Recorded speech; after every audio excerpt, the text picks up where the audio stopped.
The U.S. is skirting conservation laws and withdrawing millions of gallons of groundwater.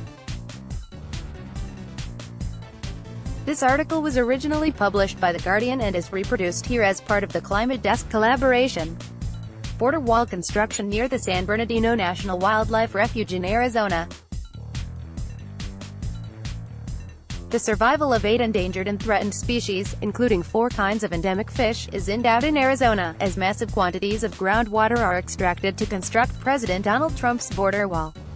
The 30-foot-high barrier is under construction on the edge of the San Bernardino National Wildlife Refuge in southeastern Arizona, where rare desert springs and crystalline streams provide the only U.S. habitat for the endangered freshwater Rio Yaqui fish. The region's water reserves are already depleted due to prolonged drought and record-high temperatures linked to the climate crisis. The expansion of water-intensive crops such as alfalfa and pecan farms is also draining aquifers in the arid region.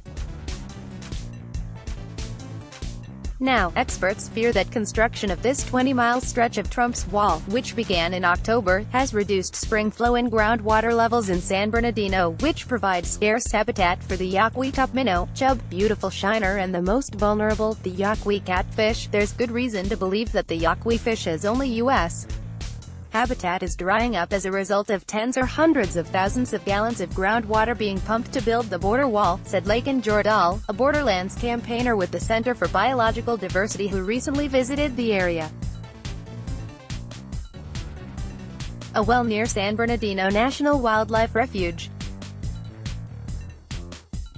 In September, the Trump administration pledged to erect 450 to 500 miles of the wall by the end of 2020, an ambitious undertaking to be partially funded by $6 billion previously earmarked for defense and counter-drug programs.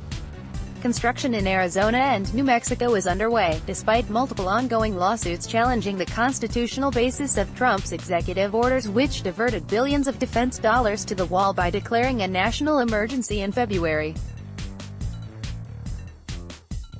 Despite the potential for far-reaching long-term consequences, details about the plans are sparse since the government suspended 28 federal laws mandating protections and oversight relating to clean air and water, endangered species, public lands and the rights of Native Americans, in order to expedite construction. The waiver includes the 1969 National Environmental Policy Act, NEPA, considered the cornerstone of environmental protection, the Endangered Species Act, National Fish and Wildlife Act and Migratory Bird Conservation Act.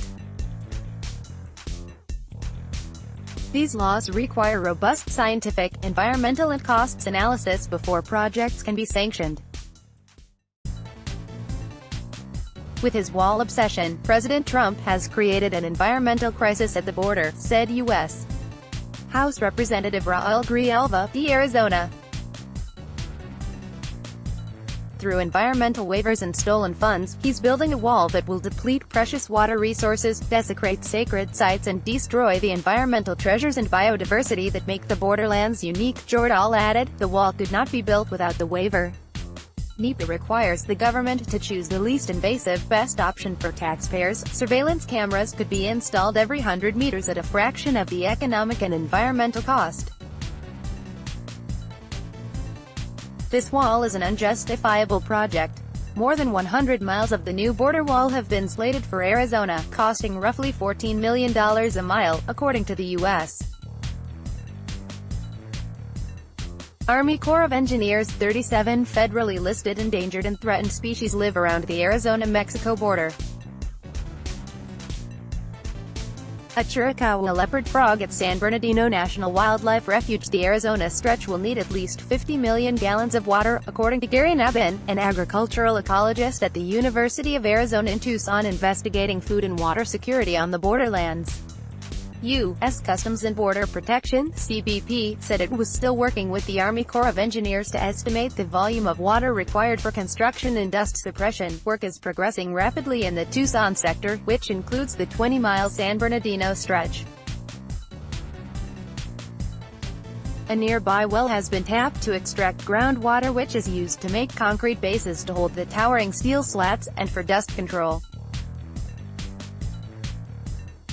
crews have raised a large section of privately owned land near the refuge for the staging area and concrete batching plant. There are currently 8 wells being used in the Tucson sector for 3 sections, according to the CBP. In addition to the yaqui fish, water depletion also threatens federally protected Chiricahua leopard frogs, Huachuca water umbel, Mexican garter snakes and Oplomado falcon, as well as the San Bernardino spring snails, which are confined to a couple of fragile springs. The impenetrable bollard wall also encroaches into a crucial migratory corridor where Sombra, one of just 3 known surviving jaguars in the region, most likely crossed into the U.S. from Mexico. In Arizona, 13 state laws have been suspended in addition to the 28 federal statutes. It's painful to see how much flora and fauna has already been destroyed in our beautiful desert, said Regina Romero, the newly elected mayor of Tucson. Throwing billions of dollars into building a wall will not make our borders more secure, but will cause destructive flooding and irreparable damage to migration patterns for many wildlife species only found in the Sonoran Desert. It's painful to see how much flora and fauna has already been destroyed in our beautiful desert, said Tucson's mayor. In December, the city council voted to join environmental organizations including the Center for Biological Diversity in a lawsuit challenging the constitutionality of the waiver as an amicus brief. The plaintiffs are appealing the case to the Supreme Court. CBP remain committed to responsible environmental stewardship and meeting the intent of these suspended laws to the greatest extent possible while allowing the government to meet its requirements to secure the southern border, a spokesman said in a statement.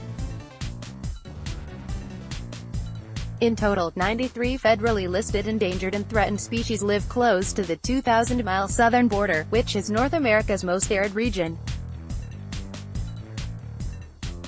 The native wildlife and fauna, as well as migratory birds and butterflies, rely on the dwindling wetlands, streams and rivers for survival.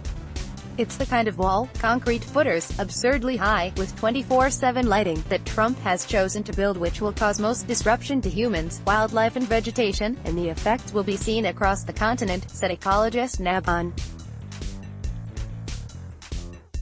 Pumping the groundwater will increase the vulnerability of endangered and threatened species and undo 30 years of work costing tens of millions of dollars by governments and conservation groups to protect water habitats. Nina Lakhani is an environmental justice reporter for The Guardian. Email High Country News at email protected or submit a letter to the editor. Read more from Climate Desk. Let's block ads. Why?